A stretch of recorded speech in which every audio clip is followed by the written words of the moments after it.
Everybody আসসালামু আলাইকুম, কেমন আছেন সবাই? আলহামদুলিল্লাহ আমরা ভালো আছি। তো আপনাদের মাঝে একটা রেসিপি নিয়ে আসলাম। রেসিপিটা হচ্ছে আপনার মাছ দিয়ে ভর্তাবাজি রেসিপি।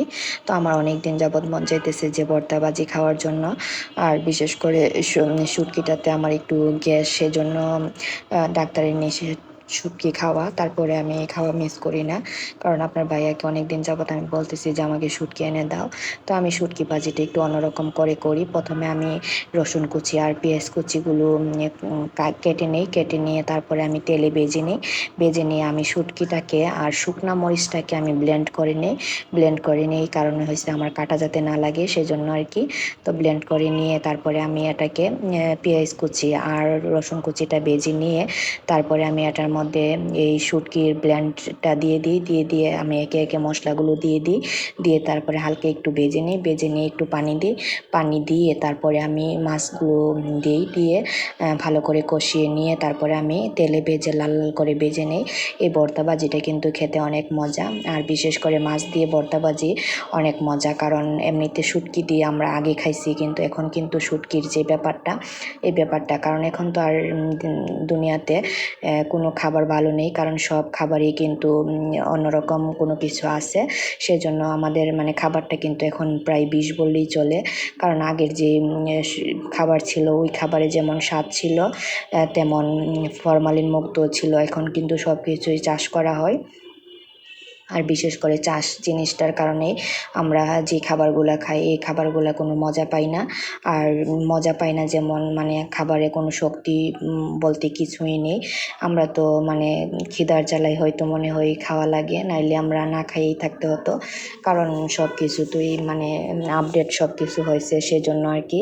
আর বিশেষ করে দেখেন শুটকি ভাজিটা আমি মানে মাছগুলো দিয়ে দিয়েছি। মাছগুলো দিয়ে আমি হালকা একটু পানি দিয়েছি। এখন একটু কষিয়ে নেব। কষিয়ে নিয়ে তখন যখন পানিটা শুকিয়ে যাবে তখন আমি তেলে ভেজে নেব আর কি।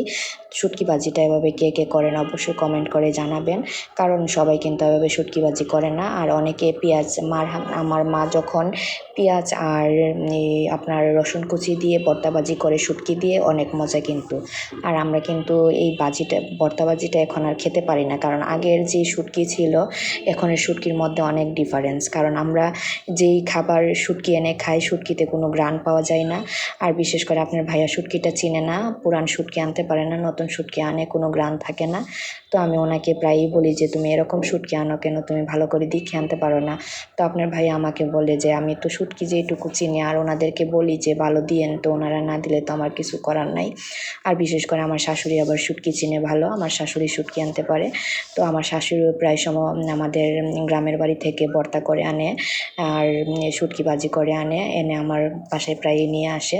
আমি ভর্তাটা একটু পছন্দ করি বলে। আর বিশেষ করে আপনার ওই আমরা গ্রামের বাসায় বলি আর কি হুলা পিঠা দিয়ে শীতের কাল তো এখন হুলা পিঠা দিয়ে কিন্তু আপনার লালি দিয়ে খেতে অনেক মজা, আর শুটকির ভর্তা দিয়েও খেতে অনেক মজা। আম্মা রাস্তায়, তো এখন শীতকাল, আম্মা প্রায় রাস্তার মধ্যে এই হুলা পিঠা পায় আর কি। তো আমি আর শুদ্ধ ভাষাটার পিঠাটার নাম বললাম না, আমি হুলা পিঠা বলি, সেজন্য হুলা পিঠাই বললাম। তো হুলা পিঠা আম্মা নিয়ে আসবো, সাথে ভর্তা নিয়ে আসবো, 3-4 জাতের ভর্তা নিয়ে আসে আমার জন্য নিয়ে আসবো। তো আপনার ভাইয়া প্রায়ই বলে এগুলো আয়না যে দো, এগুলো খেয়ে তো পেটে ব্যথা করে, মানে আমি ভর্তাটা শুটকিটা খেতে পারি না, খেলেই আমার পেটে ব্যথা করে, কারণ শুটকিটার মধ্যে আমার একটু গ্যাসের সমস্যা, সেজন্য আর কি।